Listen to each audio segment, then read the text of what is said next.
Buongiorno, benvenuti a tutti i partecipanti, soprattutto benvenuto e grazie a Federico Meschini. Purtroppo parte anche la trascrizione che ora cercherò di ignorare per non distrarmi da sola.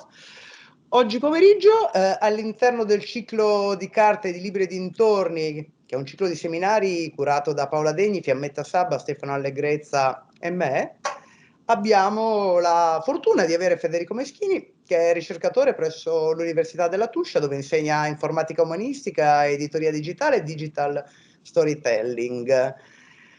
Si occupa principalmente di libri, di edizioni elettroniche, di biblioteche digitali e di digital humanities, nonché di rappresentazione della conoscenza. Ma oggi invece ci parlerà con un approccio sicuramente interessante del tema della disinformazione e dell'importanza delle istituzioni della memoria. Ricordo che questo non è l'ultimo dei nostri seminari, ma ce ne saranno altri, quindi restate connessi a partecipare a questi cicli.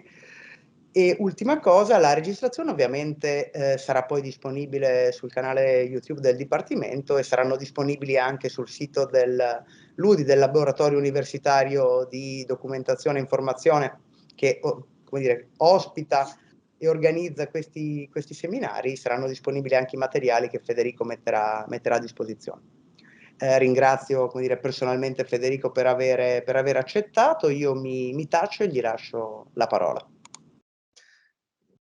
Grazie mille di questo invito. È un onore, e non lo dico per piaggeria, è veramente un onore essere presente in questo consesso. Avrei voluto essere presente di persona e noi non è stato possibile, dovremmo trovare un'altra occasione. Ringrazio di cuore e con amicizia e con stima, con affetto e stima personale, stima professionale, che è sempre la migliore combinazione possibile, sia Lucia Sardo, sia Fiammetta Sabba, sia Stefano Allegrezza, con cui ci conosciamo oramai da diversi anni. E grazie per avermi dato la possibilità di parlare di questo argomento che è abbastanza rilevante e, come dire, c'è una certa singolarità. Io ho iniziato a occuparmi di fake news, termine non proprio precisissimo, poi vedremo il perché, diciamo intorno al 2018-2019, e poi sapete i tempi delle pubblicazioni accademiche comunque hanno una certa elasticità, sono tempi abbastanza, non sono aree geologiche, però nell'accademia il tempo scorre in maniera diversa rispetto al resto del mondo, e il mio primo articolo sulle fake news è stato pubblicato a marzo 2020. E è inutile ricordare cosa è successo a marzo 2020, ossia la pandemia di Covid-19. E là c'è stata, se prima il fenomeno delle fake news era, come dire, era rilevante, ma era grosso modo sotto controllo, anche se poi vedremo che non era affatto sotto controllo, da là è esploso e ha contagiato tutti i mezzi di informazione, nessuno escluso, anche i cosiddetti mezzi mainstream. Quindi il tema delle fake news è diventato un tema all'ordine del giorno. Adesso la pandemia è entrata in una fase più o meno gestibile e controllabile, è scoppiato un conflitto, ai noi un conflitto abbastanza rilevante, e anche qua questa è probabilmente, vuoi per la vicinanza geografica e culturale, vuoi per il particolare periodo in cui sta avvenendo, è il primo conflitto che potremmo definire on life, per usare questa espressione coniata da Luciano Floridi, in cui l'aspetto virtuale delle reti telematiche e l'aspetto fisico della vita reale si intrecciano senza soluzione di continuità. Ora, propaganda e comunicazione da sempre nei conflitti sono qualcosa di fondamentale. Questo è il primo conflitto in cui hanno un ruolo preponderante. Per esempio, Zelensky utilizza per comunicare un canale Telegram. In particolare sono due gli strumenti di comunicazione che stanno andando per la maggiore. Uno è già citato Telegram, l'altro è TikTok. Sono usciti articoli molto interessanti su come la guerra viene raccontata su TikTok. E il tema del racconto è fondamentale quando si parla di disinformazione. Poi vedremo l'aspetto relativo all'information literacy, che viene vista come la soluzione ai disordini informativi. Sì, è una soluzione parziale, ai noi vedremo che non è una soluzione definitiva. Servono degli altri rinforzi, degli altri aiuti. Vi dico questa faccio un'affermazione. Siamo nel 2015 e vi racconto questa storia. E vi dico, lo sai che tra 4 anni, non dico la pandemia o la guerra, queste sono cose che possono succedere, anzi non sono cigni neri, perché vi ricordate Bill Gates aveva avvertito sui rischi di una pandemia, ha fatto un TED Talk, per questo è stato anche accusato di essere una delle menti dietro la pandemia. Nel 2000 gli analisti geopolitici comunque avevano indicato il conflitto in Donbass come fonte di una possibile escalation, quindi non sono proprio del tutto cigni neri. La pandemia, invece quella cosa di cui sto per parlare, è stato un vero e proprio cigno nero. Nel 2015 io vi racconto questa cosa. Allora, tra 4 anni, Donald Trump sarà il presidente degli Stati Uniti e un nutrito gruppo di persone assalterà il Campidoglio pensando che lui è la persona, che Donald Trump è il loro salvatore, è colui che deve salvare l'America da un non meglio identificato stato profondo al cui capo c'è Hillary Clinton, e Hillary Clinton fa parte di una congrega satanista in cui si raggruppano per bere il sangue dei bambini e rimanere così giovani. E io vi dico questa cosa seriamente, non è la trama di un romanzo distopico. Vi dico seriamente che un gruppo di persone negli Stati Uniti pensa che Donald Trump è il loro salvatore e deve salvarli da Hillary Clinton, che beve il sangue. Hillary Clinton, Joe Biden, Tom Hanks, tutti i vari star di Hollywood si incontrano in un locale, in una pizzeria vicino Washington, e bevono il sangue dei bambini e le estraggono l'adenocromo per rimanere giovani. Ora, seriamente, voi, se fossi un vostro amico e vi dicessi una cosa del genere, voi come reagireste? Nella migliore delle ipotesi mi direste di vedere qualcuno bravo. Ho scoperto che c'è un sito bellissimo, si chiama Uno Bravo, che è proprio un consorzio di psicologi che danno aiuto online.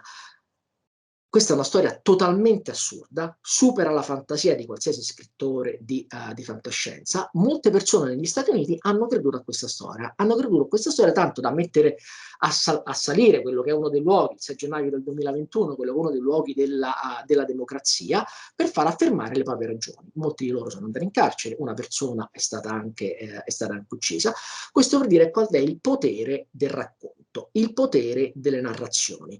La storia che vi ho raccontato non ha assolutamente niente di logico. Infatti la disinformazione, noi tendiamo a pensare all'informazione come qualcosa di logico, di razionale, a quello che nella tradizione classica viene chiamato come logos. In realtà è possibile distinguere in linea di massima tra aspetto informativo e aspetto comunicativo. Ci sono discipline intere come la semiotica o la retorica che si occupano di questo, ma in realtà, come qualsiasi docente di retorica o di semiotica bravo vi dirà che non è possibile distinguerle del tutto, c'è un'interazione. Quindi noi quando parliamo di un'informazione, quando parliamo di disinformazione, dobbiamo considerare ai noi elementi non razionali. Ed ecco anche perché il titolo di questo intervento riguarda le istituzioni della memoria, che sono fondamentali nella preservazione, nella conservazione, nella trasmissione, nella disseminazione di un certo tipo di informazione che è giudicata corretta. Vedremo che anche questo termine va in qualche modo va analizzato, però anche le istituzioni della memoria devono in qualche modo capire come quello che tradizionalmente viene chiamato information literacy o il suo gemello, la media literacy, in qualche modo devono essere modificate per poter riuscire ad essere efficaci. Faccio sempre questo esempio poco ortodosso, ma l'information literacy, come si è tradizionalmente sviluppata in biblioteca, ossia la selezione delle fonti, l'analisi critica, l'analisi misurata delle fonti, riuscire a fare anche una sintesi delle informazioni, è un po' come dire un allenamento per un incontro di box. Tu sai qual è il tuo avversario, hai tutto il tempo possibile per prepararti, laddove invece l'information literacy ora deve agire in un contesto diverso. L'ecosistema informativo che tutti noi abitiamo, e ne abbiamo una prova ora in questo momento, assomiglia molto di più a uno scenario che è quello della rissa da strada, in cui chiunque abbia partecipato sa benissimo che tutte le regole delle competizioni sportive vanno a farsi benedire e servono altri fattori.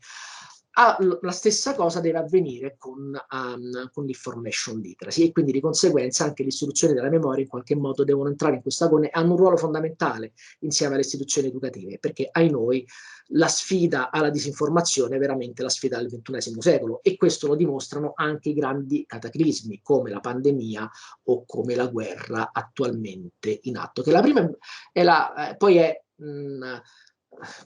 a prescindere dal dramma umano e dalla tragedia umana che sta avvenendo, ci permette di avere fonti di prima mano, di poter, da studiosi ci permette di poter verificare sul campo quello che sta succedendo. Certo, ai noi poi non va dimenticato che purtroppo questo è un dramma, sia la pandemia sia questo conflitto sono dei drammi enormi. E ho preparato tutta una serie di link, non so se avremo il tempo per vederli tutti, penso che ne selezioneremo solo qualcuno. Vorrei iniziare con questo meme trovato l'altro giorno, che si attaglia alla perfezione al discorso che vorrei fare. Se becchi un complottista, anziché discutere, rispondi con una teoria ancora più assurda. L'uomo non è mai stato sulla Luna, perché tu credi nell'esistenza della Luna. Nella sua semplicità, questo meme è fantastico perché sottolinea l'importanza del racconto e delle narrazioni nella disseminazione delle fake news. Tutti noi conosciamo questa immagine, la piramide Data, Information, Knowledge, Wisdom, ed è evidente come i disordini informativi in qualche modo vanno a posizionarsi in questo processo in cui da quello che dovrebbe essere un qualcosa di reale viene astratto fino ad arrivare a livelli sempre più astratti, per l'appunto, fino ad arrivare alla saggezza. È curioso come la piramide, quella che viene chiamata la piramide di IQW, ha una curiosa somiglianza con questo distico medievale: littera gesta docet, qui credas allegoria, moralis qui tagas, quotendas anagogia. Quindi la lettera insegna la storia, l'allegoria ciò in cui tu credi, il senso morale ciò che fai, l'anagogia ciò verso cui tendi. Quindi si parte sempre da una descrizione più o meno accurata della realtà per astrarre. Qual è il problema delle teorie del complotto? Quello che in gergo viene chiamato apofenia.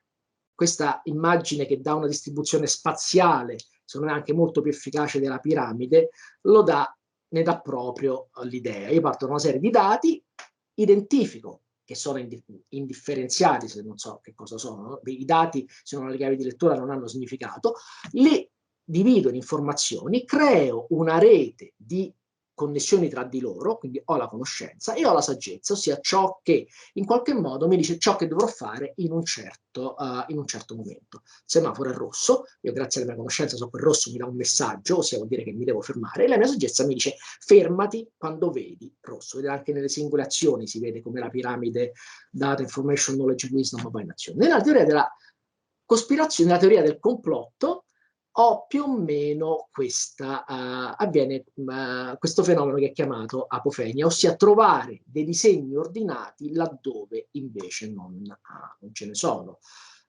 Poi in realtà i complotti, le cospirazioni sono sempre esistite, però come dice Umberto Eco hanno una caratteristica: prima o poi, a meno che non sia un qualcosa di estremamente ristretto, si viene a sapere, vengono scoperti.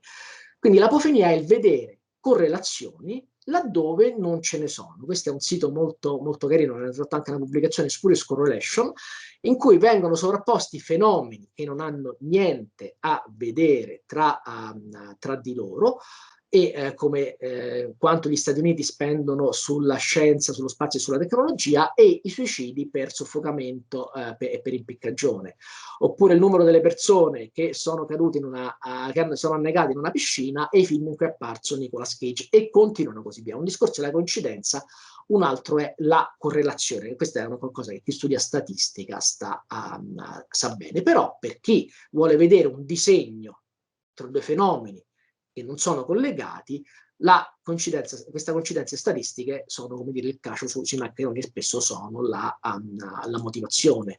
Noi poi tendiamo, ma questo è anche un fenomeno abbastanza naturale. Ora qua dovremmo entrare sul discorso di racconto, narrazione e ho messo dei link sulla Treccani e lo vediamo velocemente. Spesso si usa il termine, prima si utilizzava il termine storytelling, che è un termine che indica una certa consapevolezza negli strumenti retorici utilizzati. Ora si preferisce il termine narrazione. Una narrazione invece in realtà è qualcosa legato al mondo letterario narrativo, in senso lato è diventata la spiegazione che si dà di determinati eventi, la narrazione che si è data della pandemia, la narrazione che si dà del conflitto. Naturalmente punti di vista diversi hanno narrazioni diverse. Ora, come siamo partiti da qua e siamo arrivati qua, fondamentalmente. Questa è la famosa immagine di Jack Angeli, l'immagine che ha fatto il giro del mondo, Jack Angeli, lo sciamano di QAnon, quella teoria del complotto che vede Donald Trump come il salvatore dal Deep State, che c'è anche un sincretismo non male, si rifà in qualche modo al mito dei nativi americani, il fatto che America has to be great again, sembra anche un po' uno dei Village People. Questa immagine sarebbe stata ridicola se non fosse stata tragica. Ora, se non ci fosse stato l'attuale ecosistema informativo, molto probabilmente i credenti, i believers in QAnon non avrebbero avuto la forza per collegarsi e raggrupparsi. Ora, la colpa è dei social network, la colpa è del web?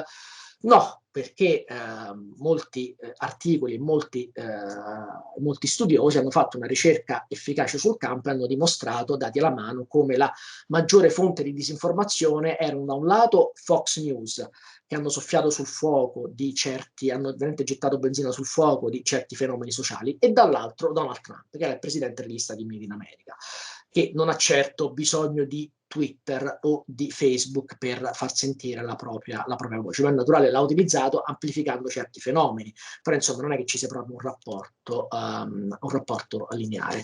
Ora, Umberto Eco, nella sua ultima conferenza, che era proprio sulla teoria del complotto, ha citato un detto di Foster, una citazione di Foster, di Howard Sand: Only connect. Only connect the prose and the passion. Ed è, curiosamente, Only Connect era anche negli anni 90 questa citazione veniva utilizzata per sottolineare la forza dell'ipertesto, la forza del nuovo ecosistema informativo, il nuovo sistema informativo che avrebbe democratizzato la conoscenza. Evidentemente qualcosa è andato storto. Only Connect è anche il meccanismo che avviene nell'apofenia, quando si vedono connessioni laddove invece non esistono. Questo Lonely Connect ha una sorta di gemello oscuro in un'altra citazione di Lovecraft, in questo racconto, The Call of Cthulhu. La cosa più merciful, più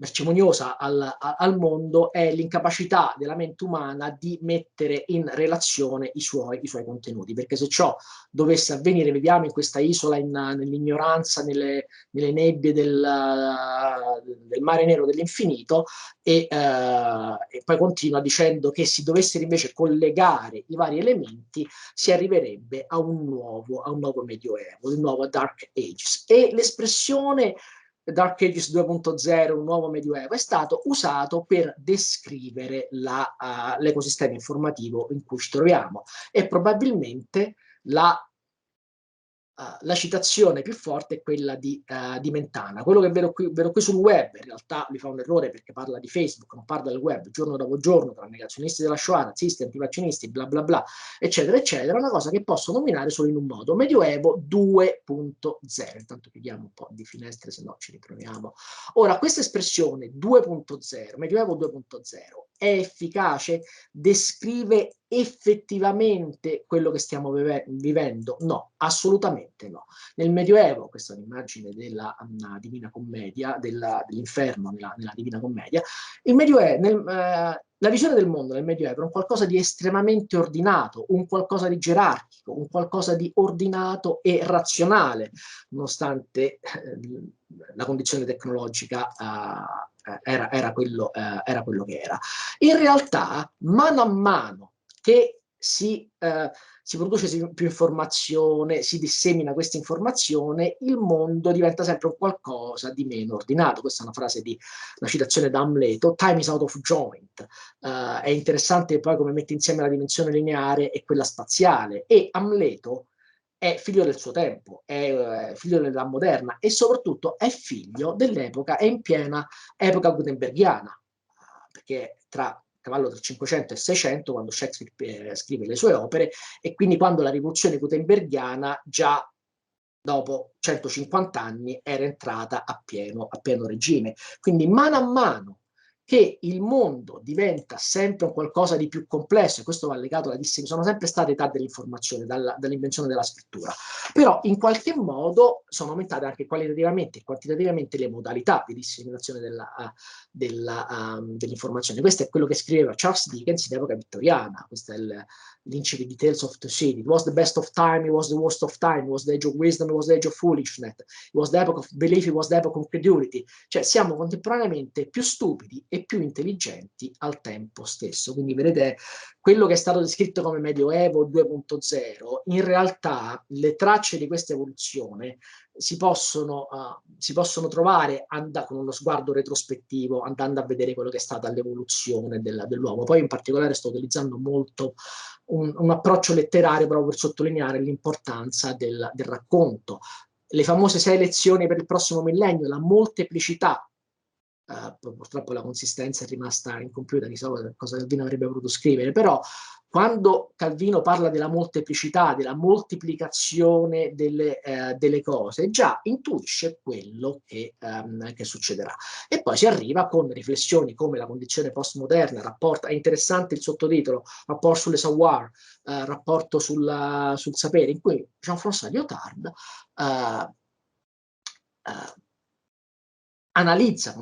riesce a analizzare con estrema lucidità quello che sta succedendo, quindi la crisi delle grandi narrazioni, la moltiplicazione del sapere, la vertigine che avverrà da tutto ciò.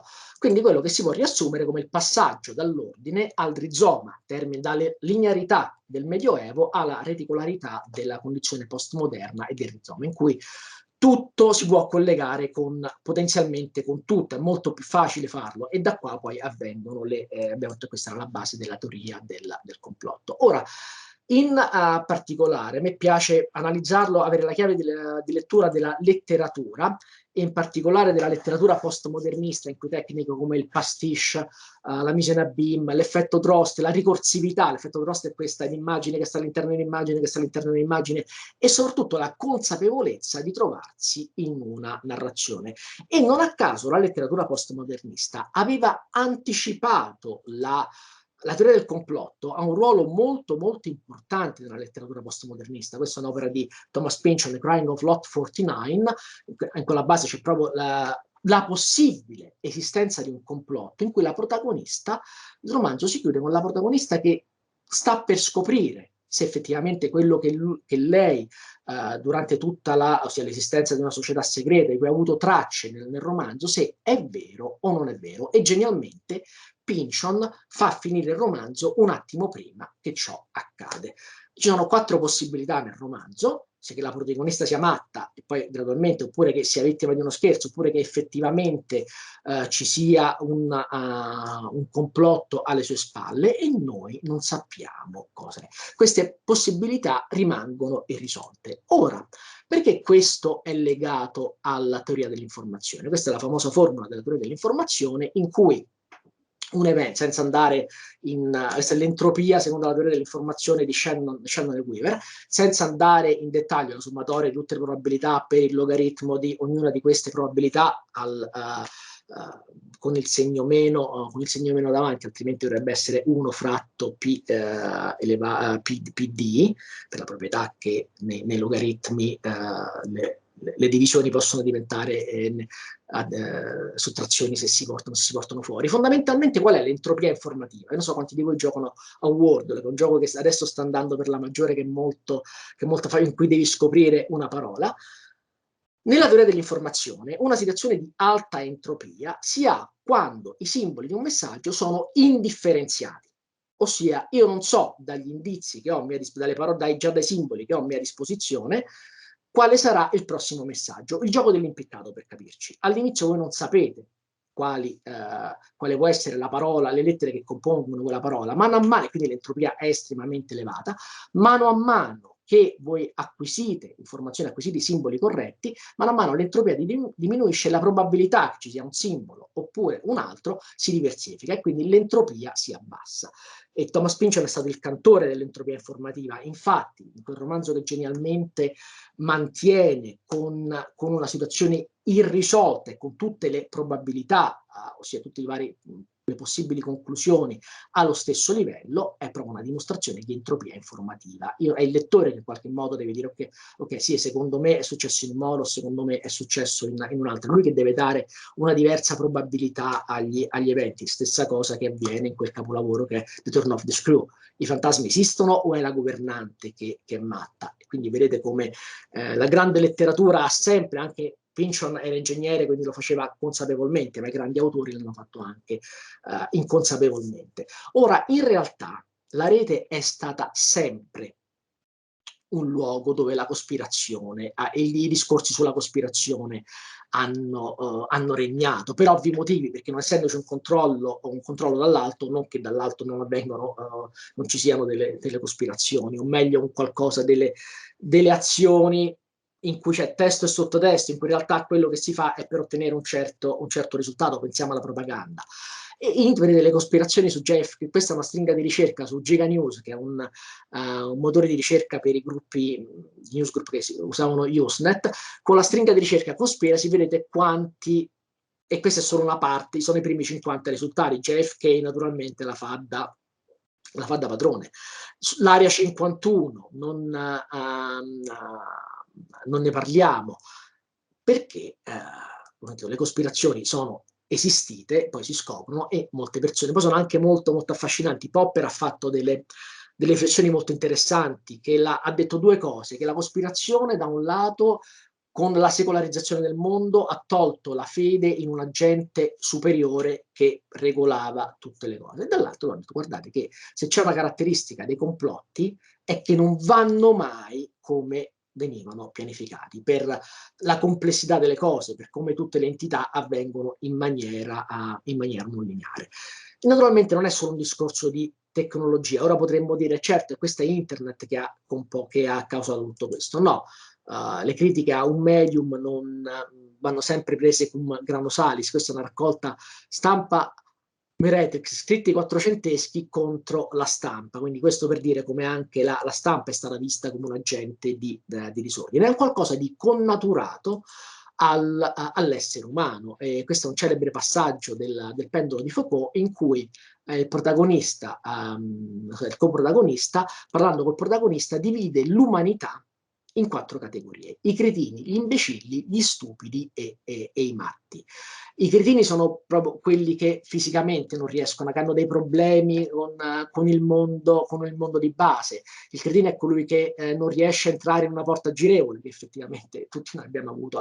Questa è un'altra cosa molto intelligente che dice Umberto Eco, che tutti noi siamo in diverse proporzioni cretini, imbecilli, stupidi o matti. Poi c'è il genio, è colui, questa frase è bellissima, il genio è colui che prende solo uno di questi idealtypen e fa in modo che gli altri alimentino questo idealtypen, che gli altri 3 idealtypen ne alimentino solo uno. È geniale come frase.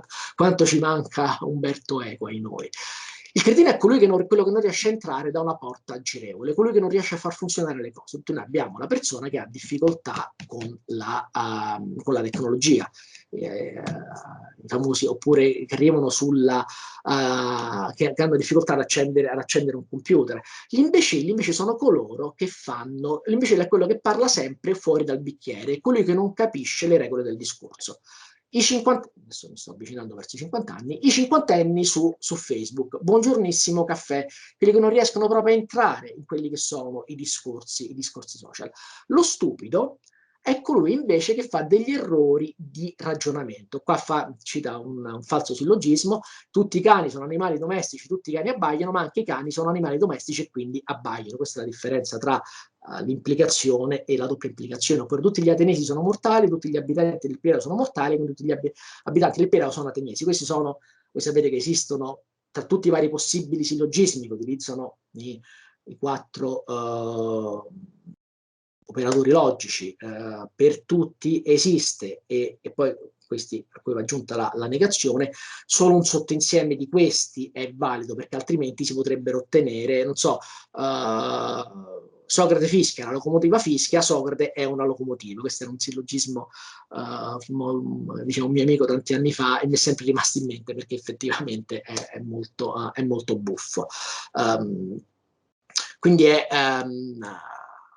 però è un qualcosa, mentre nel mondo della logica noi abbiamo degli strumenti che ci permettono di dire ok, questo sillogismo è giusto, questo sillogismo invece è sbagliato, nel ragionamento anapodittico, nel ragionamento non dimostrativo, è molto più difficile. Infatti Umberto Eco continua dicendo che poi la storia può essere, lo fa in un altro libro, non pensate di liberarvi dei libri, è un libro una lettura molto interessante, afferma che fondamentalmente la storia della cultura è una storia di revisioni delle stupidità dette in precedenza. Qua potremmo anche inserire il discorso dei paradigmi di Kuhn, in qualche modo si attaglia a questo discorso, però la stupidità in qualche modo è fondamentale, però è pericolosa. Continua ancora con esempi sul rapporto tra stupidità e dicendo come ragionamento e stupidità fondamentalmente sono inscindibili, uno ai noi ha bisogno dell'altro, fino ad arrivare al matto. Il matto lo riconosci subito, è uno stupido che non conosce i trucchi. Lo stupido la società ci cerca di dimostrarla, ha una logica sbilenca ma ce l'ha. Il matto invece non si preoccupa di avere una logica, procede per cortocircuiti, e torniamo al discorso del complotto. E le parla strano, ma il matto prima o poi tira fuori i templari. Qua arriviamo, poi si vede che il pendolo di Foucault andrebbe riletto, perché è un libro sulla teoria del complotto, su come quello che diventa un complotto fitto diventa in realtà un complotto vero, e poi diventa anche qualcosa di pericoloso. Ora, per i matti tirano fuori sempre i templari, quindi noi abbiamo queste figure iconiche che rappresentano, che sono, se andiamo a vedere, i templari erano visti come un ordine con una certa influenza sia religiosa sia economica, e sono stati il capro espiatorio per eccellenza. Se noi trasliamo su quella che è lo scenario sociopolitico attuale, al posto dei templari possiamo vedere i Rothschild, per esempio, o George Soros, e in particolare qua vediamo nell'utilizzo della propaganda un utilizzo di una fallacia. Questo è un tweet che è stato pubblicato da un account ufficiale di un partito politico, in cui viene affermato qualcosa che è possibile verificare se c'è stato un finanziamento. Poi tenetevi i soldi degli usurai, la nostra forza è il popolo italiano. Ora qua, quali sono i meccanismi retorici sottostanti? Soros è ebreo, Soros ora è il presidente della Open Society Foundation, ha donato buona parte delle sue ricchezze a questa associazione. L'altra Open Society richiama proprio il titolo di un'opera di Popper. Soros in passato è stato uno speculatore di borsa, e ha speculato sia con la sterlina sia con la lira. Ci ricordiamo, chi di noi è meno giovane si ricorda quello che è successo, però quello che ha fatto, per quanto immorale, discutibile, è stato perfettamente legale. Ma poi sarebbe il discorso di come va regolamentato il liberismo e il mercato finanziario, ma questo è un altro discorso, però non ha fatto niente di illegale. Laddove invece l'usura è un qualcosa, se provata, è un qualcosa di illegale. Però vedete come la forza della retorica, il fatto che Soros sia ebreo e il fatto che abbia lavorato come operatore di borsa e abbia effettuato delle speculazioni, portano al discorso dell'usura, che non è proprio la stessa cosa. La speculazione è qualcosa di discutibile ma regolamentato, l'usura assolutamente no. E il richiamo all'etnia di Soros, e anche qua è evidente. Ora, questo quindi è un esempio di stupidità. ok? Si fanno dei ragionamenti sbagliati. L'usura non è la speculazione e non tutti gli ebrei sono, questo non è il mercante di Venezia per intenderci, però quindi vanno a attingere a quello che è l'ethos e il pathos. Se poi non analizziamo quella parte di logos, ci rendiamo conto che questa affermazione è estremamente discutibile. Anzi, una persona che comunque ha fondato una società che si chiama un'associazione che si chiama Open Society, che è per amalgamare in qualche modo le differenze, è naturale che vada a finanziare un partito che è europeista. Questo era un particolare momento quando l'Europa cattiva, l'Europa delle banche, eccetera, eccetera, eccetera. Il problema è che Soros poi assume la figura del grande vecchio, colui che controlla tutti, ha preso il ruolo dei templari. Quindi si è passata dalla stupidità, dagli stupidi, o forse non tanto stupidi perché in realtà sapevano quello che facevano quando hanno mandato questo tweet, alla pazzia, all'essere matti, al credere Soros il responsabile del piano Calergio, i piani di sostituzione etnica o di qualsiasi cosa che vi viene in mente. Ed è naturale che non è così, perché i complotti esistono, sono esistiti e esisteranno, ma poi si scoprono. La P2 è un chiaro esempio di complotto che poi si è scoperto. Ora, fake news, post verità. Se dobbiamo parlare di fake news e di post verità, dobbiamo parlare in qualche modo anche di verità. Parlare di verità in qualche modo può sembrare semplice. In realtà non è. Faccio un piccolo salto sui link. Questa è la voce della Stanford Encyclopedia of Philosophy sulla verità. È una voce riassuntiva. È una voce che in qualche modo cerca di riassumere tutte le teorie filosofiche sulla verità, che non sono affatto banali. Si va dalla teoria della corrispondenza, che parte dalla famosa frase di Aristotele: parlare di ciò che è e di ciò che non è come ciò che non è un conto. Poi c'è stato uno spostamento, è la base, poi c'è stato uno spostamento verso la possibilità di esprimere la verità, e la teoria più l'aspetto più rilevante è data dalla teoria della verità di Taschi, che ha delle radici linguistiche, ciò che si può esprimere tramite il linguaggio. Ma vedete che passare da ciò che è a dire abbiamo bisogno di linguaggio per esprimere la verità, per evitare poi fenomeni come il paradosso del mentitore, è un qualcosa di estremamente diverso.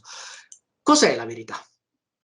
C'è questa famosa poesia di Marino Moretti, piove. L'incipit è: piove, è mercoledì, sono a Cesena. E sono tre affermazioni di cui io posso verificare la verità o la falsità. Apparentemente, perché se voglio andare a specializzare, piove, sì, ma quanto piove?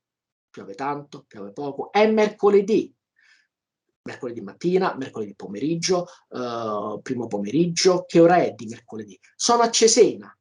In che ruolo da Cesena? Infatti un aspetto molto bello di questa poesia è le forti affermazioni che fa: piove, mercoledì sono a Cesena, ospite della mia sorella sposa da 7 mesi appena. Quindi vedete, prima da un qualcosa che sembra apparentemente definito, poi da questo 6-7 mesi, questo termine di vaghezza. Questo è molto bello, come fa parte proprio della forza poetica. Quindi vedete come la verità è qualcosa di apparentemente rilevabile, apparentemente semplice. E nella teoria dell'informazione un esempio che viene fatto, scusate, nella scienza dell'informazione, un esempio che viene fatto molto frequente è quello del sasso in un prato.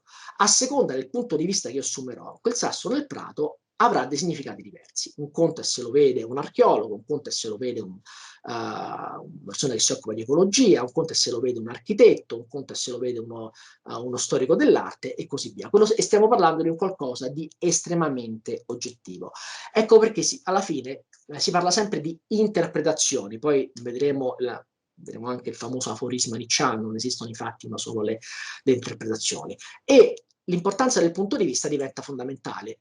Hemingway, sia da giornalista sia da romanziere, ha sviluppato la cosiddetta teoria dell'iceberg: far vedere solo ciò che è apparente, ciò che è tangibile, ciò che, come avrebbe detto Aristotele, è o non è, e poi lasciare l'aspetto più sostanzioso, l'aspetto più rilevante al di sotto del mare, in modo che il lettore potesse farsi la propria opinione. Ma un conto è ciò che avviene in un romanzo, un conto è ciò che avviene nella vita reale. Diventa quindi fondamentale quello che è il confronto dei punti di vista. Ora, questa a memoria dovrebbe essere l'ultima rassegna di Stampa e Regime, poi poco dopo è morto ai noi per una lunga malattia che aveva, Massimo Bordin. Lui aveva questa trasmissione su Radio Radicale, in cui certo l'approccio era politico, lo schieramento politico era estremamente dichiarato, però tutte le mattine leggeva i vari titoli dei giornali, in qualche modo confrontando le fonti. Tutto il mondo dell'informazione, quando è morto Bordin, detto, era colui che dava un senso, il racconto che faceva, essendo una sorta di metaracconto, torniamo al discorso del metaracconto del postmodernismo, era un qualcosa che dava senso, era un'interpretazione estremamente fondata. Vittorio Zambardino, che è un giornalista che si è occupato di digitale per diversi, colui che tra i creatori di Repubblica.it, uno dei primi giornali online, quando morì Massimo Bordin, fece un post dicendo era quello che ci mancava, erano le nostre informazioni sull'informazione, era la nostra meta-informazione. Ora è inutile che dica a voi l'importanza del prefisso meta nelle scienze dell'informazione, valgano per tutti il discorso dei metadati. Nel confronto di questi punti di vista, e questa è una cosa che Bordin aveva i giornali sottostante, aveva i giornali sotto di sé, leggeva i titoli e li analizzava, ci sono due principi che sono fondamentali, in apparenza sono antitetici, sono contrapposti.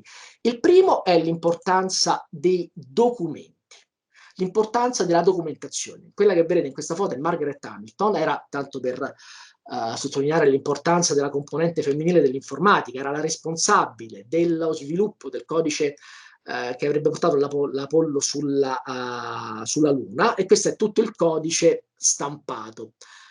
Questo codice è stato reso disponibile online recentemente, tutto scritto in assembly, quindi proprio l'equivalente del linguaggio macchina, proprio un livello close to the metal, come si direbbe ora, quando l'astrazione ancora non esisteva, e va da sé, come sapete che anche qua sull'allunaggio c'è un'altra grandissima teoria del complotto, che l'allunaggio non è mai avvenuto. Il fatto che questo programma sia stato sviluppato, sia disponibile, esistono ancora le copie fisiche di questo codice assembly, in realtà è una prova a favore dell'effettiva esistenza dell'allunaggio. Ora qua il vero complottista, così come i famosi protocolli dei Savidi siano, una volta dimostrata la falsità, a sua volta dissero che era un metacomplotto, e in realtà non era vero, era un qualcosa che era stato detto per non far credere nell'esistenza. Quindi anche qua il vero complottista, o meglio il complottardo, potrebbe dire che in realtà anche qua questo codice assembly è stato scritto per dimostrare che in realtà l'allunaggio non è avvenuto, però è stato scritto per dimostrare che l'allunaggio è avvenuto, mentre in realtà non è avvenuto, e magari è stato scritto solo quando è stato rilasciato, è stato scritto dopo, però si va a vedere, ci sono dei riferimenti culturali. A un certo punto la procedura di accensione dei motori viene commentata con Burn Baby Burn, che era una famosa canzone dell'epoca. Quindi, come dire, se è stato scritto in maniera retrospettiva, è stato scritto anche rispettando quelli che erano i limiti tecnici dell'epoca. Insomma, dovrebbe essere veramente un mega complotto se questo codice non fosse servito assolutamente a niente. Quindi la documentazione in senso lato, quindi anche il codice assembly, è fondamentale. Il secondo principio è questa famosa frase: there are known knowns, there are things we know, we also know there are known unknowns.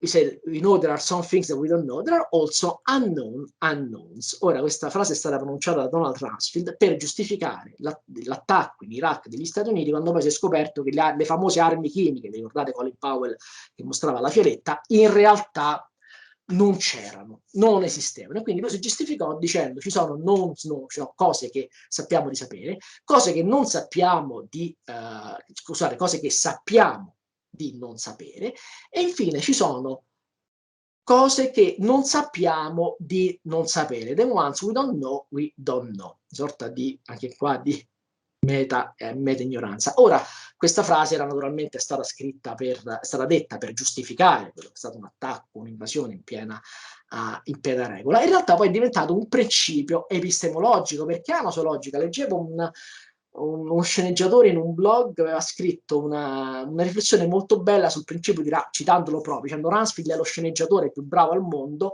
perché è riuscito a esemplificare quello che è un principio che tutti gli sceneggiatori dovrebbero utilizzare, che noi non conosciamo i nostri personaggi e che ci si dispiegano mano a mano che la storia va avanti. Vedete come il tema del racconto ritorna. Quindi noi dobbiamo fare delle interpretazioni sulla base delle evidenze a nostra disposizione e in qualche modo però ben consci del fatto che ciò che sappiamo è qualcosa di estremamente limitato.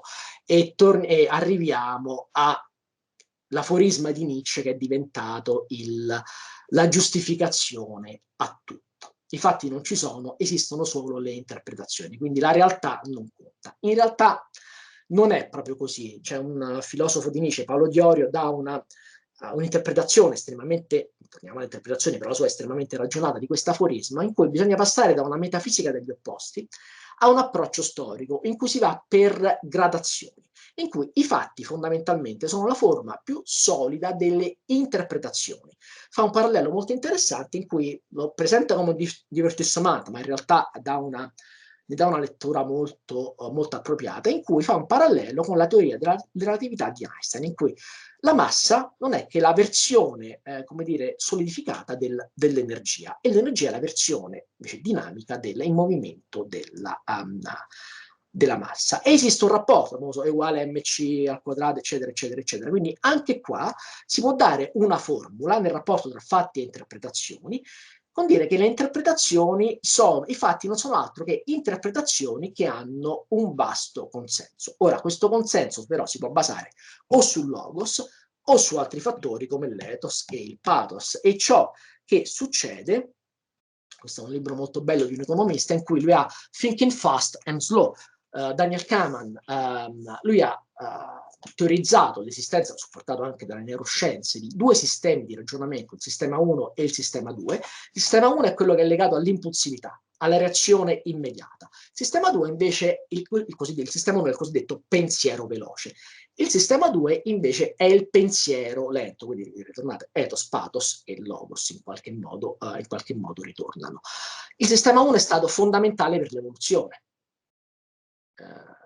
L'Homo sapiens sentiva che era più volte preda che predatore, sentiva un rumore tra le foglie e in un attimo doveva decidere se poteva essere una preda o un predatore quello che stava dall'altra parte. E più delle volte era un predatore, quindi doveva decidere in un attimo se scappare. Era il pensiero immediato, quello che viene chiamato il cervello rettile per intenderci. E questa purtroppo, quando le fake news, perché sono efficaci? Perché vanno a toccare un qualcosa che nella piramide di Maslow, questa è una piramide dei bisogni, si posiziona estremamente in basso e quindi fa scattare in noi, ma per fortuna, i principi di autoconservazione, e questo in qualche modo attua il cosiddetto pensiero veloce. Poi non so se avrò tempo di nominarli, ma c'è il collettivo Wuming, ha scritto un libro molto, me lo faccio vedere perché ne vale la pena. Secondo me è uno dei libri più importanti usciti nel 2021, la Q di complotti, in cui Wuming 1, quindi è uno scrittore ma anche qualcuno che si è occupato di disinformazione, analizza QAnon. Lui esemplifica proprio come il senso di precarietà che abbiamo nella società attuale a causa del cambiamento climatico, l'economia liberista e tutto quanto va a minare le nostre sicurezze, ed ecco perché crediamo ai complotti. I complotti hanno un nucleo di verità. Ora, le scie chimiche hanno il nucleo di verità che effettivamente c'è un cambiamento climatico in atto. Poi è stato dimostrato come non servono per cambiare il clima, bla bla, eccetera, eccetera. Però vanno a lavorare su qualcosa che esiste. QAnon andava a toccare il fatto che effettivamente il cittadino americano si sente staccato in qualche modo dall'elite. Sapete, c'è la famosa contrapposizione tra popolo e elite. Sente che il suo destino non è più nelle sue mani e quindi in qualche modo è talmente disperato che si affida a Trump come salvatore. Ora che Hillary Clinton ha perso, questo ne parlavo con il mio collega politologo, perché fondamentalmente era vista come un momento in cui l'antisistema era forte, la Clinton era vista come la rappresentante dell'establishment, il famoso deep state. Poi è naturale che nessuno crede che fa parte di una cabal, di una congrega satanica e beve il sangue dei bambini per mantenersi giovani, anche perché di questa congrega ne fa parte anche Joe Biden. Ora, se Joe Biden beve il sangue dei bambini per mantenersi giovane, cioè basta vederli in faccia, o ha 2000 anni e allora la situazione si spiega, oppure non è che funzioni tanto come rimedio, quindi è totalmente fallace. Però vengono visti come rappresentanti dell'establishment, quello che viene chiamato come deep state, che effettivamente è vero, ma questa è la teoria dei grafi, i vari nodi sono in contatto, si collegano tra di loro, in qualche modo va visto sempre come una contrapposizione tra punti di forza, allo stesso modo si collegge allo stesso modo questo conflitto, però è uno scenario dinamico, non c'è il determinismo che rappresenta, cioè tutte le teorie del complotto sono caratterizzate da un forte determinismo. È così perché i Rothschild hanno voluto così, è andato tutto secondo i piani. No, questo non avviene mai. Guardate quello che sta succedendo in Ucraina, dove tutte le fonti di intelligence affermano come Putin non si aspettava questo tipo di resistenza, le cose non sono andate secondo i piani e va spesso così. C'è una all'indomani dell'11 settembre, tutta una serie di fumettisti scrissero un Artist Response, una serie di breve storie a fumetti sull'11 settembre. Naturalmente molte l'affrontavano dal punto di vista delle storie delle persone, che era coinvolto in maniera non banale. Alan Moore è stato uno dei più grandi autori di Watchmen, V for Vendetta, uno dei più grandi sceneggiatori di fumetti del XX secolo, lui che ha trasformato veramente il fumetto nel XX secolo, ha scritto questa breve storia. This is information. Parla di informazione, parla di entropia, parla di indifferenziazione e lega la complessità, invece di dare un giudizio semplice, quello delle crociate, siamo noi contro loro, siamo in guerra, la società civile contro gli incivili, dobbiamo rifare le crociate, lega tutto ciò, ripassa indietro nel tempo, parla di Northumbria durante la seconda guerra mondiale, parla di ciò che è successo quando i cattivi, i buoni erano nei fumetti, quando i buoni erano buoni, i cattivi erano cattivi e i cattivi non avevano bisogno di motivazione per fare quello che erano cattivi. Essere cattivo era invece nelle storie, nella narrativa moderna, il cattivo non è cattivo di per sé, ha delle motivazioni, ha il suo punto di vista e lui lega in maniera molto intelligente e molto interessante per quello che ci riguarda, lega la maggiore complessità del mondo alla maggiore informazione. Poi è tornato su questo argomento parlando della Brexit e lo fa in maniera estremamente efficace. Abbiamo già parlato di information literacy, di quali sono quindi i limiti delle information literacy. Ora, per concludere, le fake news sono esistite da che mondo è mondo. Questa è forse la più famosa fake news della storia della donazione di Costantino.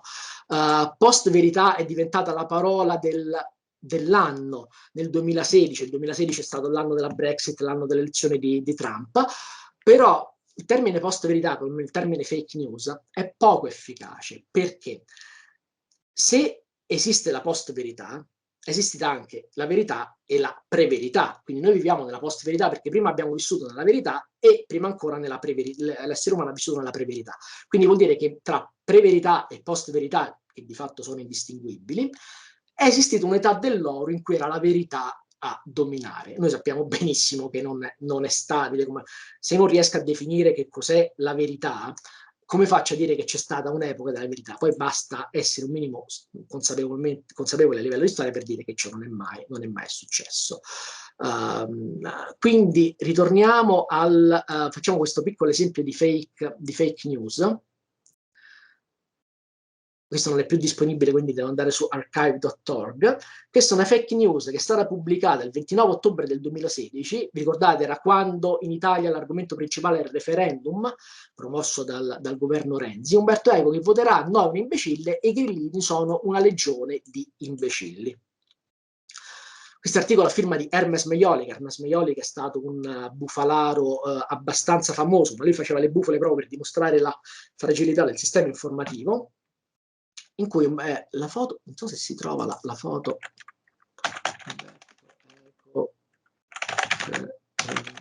2016, perché l'immagine non si trova. Vediamo se trovo. Ecco, sì. C'era la foto di questo signore vagamente somigliante a Umberto Eco accanto a Beppe Sala. Ora c'è un piccolo problema. L'articolo è stato pubblicato il 29 ottobre 2016. Umberto Eco era morto 6 mesi prima. Era morto a marzo del 2016. E guardate poi l'ultimo punto, sono 7 punti come le proposizioni del Tractatus di Wittgenstein. Hermes Maiolica ha le corna lunghe. E insomma, poi si riconosce che questo, ok, Umberto Eco era in grado di scrivere in diversi registri, ma questo non è certo il suo registro. Quindi, dal punto di vista del logos, analizzandolo a livello retorico, dal punto di vista del logos, questa informazione è totalmente falsa. Umberto Eco era morto e la persona della foto non era Umberto Eco, era una persona che gli assomigliava vagamente. Perché funziona dal punto di vista dell'ethos e del pathos? I grillini sono una legione di imbecilli. Cosa aveva scritto Umberto Eco circa un anno prima di morire? Che i social danno voce a legioni di imbecilli che prima avevano usato proprio questa espressione. Quindi, in maniera molto intelligente, Hermes Maiolica ha ripreso l'espressione legione di imbecilli, l'ha associata a un partito politico che ha fatto della rete una sua forza che era anticasta. Umberto Eco rappresenta invece la casta, rappresenta l'elite. Quindi vedete che dal punto di vista di ethos e pathos, il cosiddetto sistema 2, il pensiero veloce, questo messaggio è estremamente efficace. Non è veritiero dal punto di vista del logos, perché Umberto Eco non ha mai detto questa cosa perché era morto. Però ecco come funzionano le fake news. Quindi questo è il potere il pericolo delle storie. Ora, si è tanto parlato di Cambridge Analytica e dello scandalo di Cambridge Analytica. In realtà, prima che scoppiasse tutto lo scandalo, il CEO di Cambridge Analytica aveva parlato, questo è poco prima delle elezioni americane, aveva parlato del lavoro che stavano facendo raccogliendo i dati e di come costruivano dei messaggi targetizzati su misura. L'aveva parlato durante questo summit sull'intelligenza artificiale. La cosa illegale era su come avevano ottenuto i dati, e questo è un altro discorso. Però questo ci riassume quanto le storie siano pericolose, hanno potere perché possono essere perché Cambridge Analytica dava delle storie su cui le persone potevano credere. Quindi, per concludere, ora la soluzione è veramente riuscire ritorniamo all'Olney Connect di Forster, riuscire a rimettere insieme l'aspetto di prose and the passion, l'aspetto emotivo e l'aspetto razionale, ed è qua veramente la sfida in cui le istituzioni educative, le istituzioni della memoria devono avere un ruolo attivo. Perfetto, io con questo ho concluso. Grazie. Io ringrazio proprio Federico per la quantità di cose che ci ha detto, per la capacità di collegarle e connetterle, e per aver offerto sicuramente un sacco di spunti di riflessione. Se qualcuno dei partecipanti volesse fare delle domande, lo può fare tranquillamente in chat. Abbiamo ancora una decina di minuti per stare con Federico. Altrimenti, se C'è un piccolo volete... problema, non vedo la chat. Ok, la vedo io e te le racconto. Così mi invento le domande, ti faccio le finte domande. Facciamo... narrazione e tu fai proprio... Infatti, e così per continuare quello che abbiamo detto, ti faranno delle domande di un certo tipo, io le reinventerò e vedremo cosa succede. L'ultima cosa che posso dire, che è la stessa cosa che dico ai miei studenti, poi con loro ho la possibilità di lavorare, come ho detto prima, stiamo lavorando proprio sulla narrazione del conflitto. Provate a fare, perché tutti noi abbiamo creduto una volta nella vita a una teoria del complotto. Nessuno ne è immune. Provate a utilizzare questi strumenti, questi elementi che vi ho dato per vedere il mondo informativo da un altro punto di vista. Cioè, una notizia perché funziona? Quali sono, cos'è che fa scattare in me? Bisogna essere sia fuori sia dentro la storia. Quando siamo dentro la storia la viviamo, ma quando siamo fuori che riusciamo ad analizzarla. Se non fanno domande te ne faccio una io e poi chiudo la registrazione, ovvero anch'io abbiamo letto più o meno in contemporanea Q di complotto, ci siamo scambiati un sacco di opinioni e impressioni, è piaciuto tantissimo a tutte e due. La cosa che ho trovato che a me è piaciuta molto era l'idea dell'inutilità del debunking. Sì. Ecco. Si ricollega all'information literacy. Sì. Okay. Allora, faccio un esempio. cosa pensi tu? Anche mi ha molto colpito perché da un lato ci si impegna molto, o molti si impegnano profondamente convinti di fare un'opera di bene, ma poi alla fine è sempre il predicare ai salvati Esatto, ritorna. anche quella è importante. Sentivo Sì, può sempre servire. c'era un podcast di Arianna Ciccone, si parlava proprio di disinformazione, e loro hanno fatto molto fact-checking e dicevano, è come dire, il fact-checking è un problema da primo mondo. Noi in realtà nelle informazioni ci troviamo nel terzo mondo, quindi i problemi li abbiamo altri, però anche quello serve perché comunque serve cioè, come Ti dire, rinfresca un attimo la... è come dire che le biblioteche hanno solo materiale validato, fanno un lavoro di mediazione culturale, lo fanno solo per chi è già predisposto a questa mediazione. Cioè, dire che il fact-checking è inutile è come dire che le biblioteche sono inutili, quindi è un'affermazione un po' forte. È vero che in certi contesti non... faccio un'affermazione un po' forte, a una persona che muore di fame una biblioteca magari è poco utile. Può essere utile in prospettiva, ma prima i suoi bisogni sono altri. Con la disinformazione noi ci troviamo in questa situazione di persone che hanno altri bisogni, hanno bisogni di altro genere, e tu cerchi di risolverglielo dicendo: ah, guarda, leggi questo bel libro, quanto è interessante, mentre lui invece ha un problema di sopravvivenza. Quindi vanno a lavorare su due livelli totalmente. Tutti noi abbiamo, ci è capitato di dire: guardate, ma faccio questo esempio. Sì, questo è successo proprio qualche giorno fa. Sapete che c'è una frangia che è molto anche della politica italiana, che è molto critica nei confronti della NATO e di conseguenza critica anche il conflitto russo-ucraina, e naturalmente ciò che viene detto è che gli ucraini sono dei nazisti. Ora non entro nel discorso politico, perché è vero comunque che l'Ucraina ha un problema di estrema destra. Ci sono dei battaglioni, c'è il famoso battaglione Azov che è dichiaratamente neonazista, quindi esiste un fondo di verità. Da qua a dire che gli ucraini sono tutti nazisti, un po' ce ne passa. Era comparsa una foto era un fotomontaggio con Zelensky, la foto di Zelensky con una maglietta di calcio sulla quale era stata disegnata una svastica. E gli ucraini hanno un presidente nazista. Io ho fatto notare: guardate che quella foto è un falso, non è con link della... La risposta è stata: non mi interessa, tanto lui è sempre, non cambia l'idea che ho di lui. Mutatis mutandis, scenario totalmente opposto. Una persona che era contro l'immigrazione aveva postato questo anni fa il link di una notizia in cui una persona di colore non era senza biglietto sul Frecciarossa, però gli avevano fatto continuare il viaggio, eccetera, eccetera, eccetera, la famosa di 35 euro al giorno agli immigrati, bla bla, eccetera, eccetera, eccetera.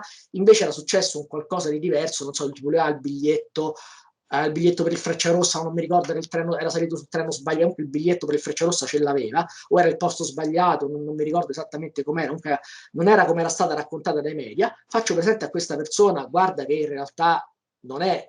E la risposta è stata identica: non mi interessa, è il principio che è lo stesso. Quindi vedete come la risposta, quindi non è un discorso razionale, non è un discorso logico. Ed ecco perché il fact-checking, come giustamente è scritto, funziona perché è già predisposta a un certo messaggio. Non funziona, ai noi, perché ci sono altri fattori, sono fattori emotivi, sono fattori irrazionali. Ed ecco perché il fact-checking è utile, serve, è necessario. Nella stragrande maggioranza dei casi non funziona. Concordo pienamente, ma di nuovo siamo d'accordo perché abbiamo una base comune di ragionamento, e quindi è anche difficile riuscire a entrare in un'altra ottica, in un'altra prospettiva mentale. Se non ci sono domande in chat, io intanto chiudo la registrazione in modo tale da averla senza eventuali videocamere o senza altro, e ringrazio ancora Federico. Chiedo un secondo.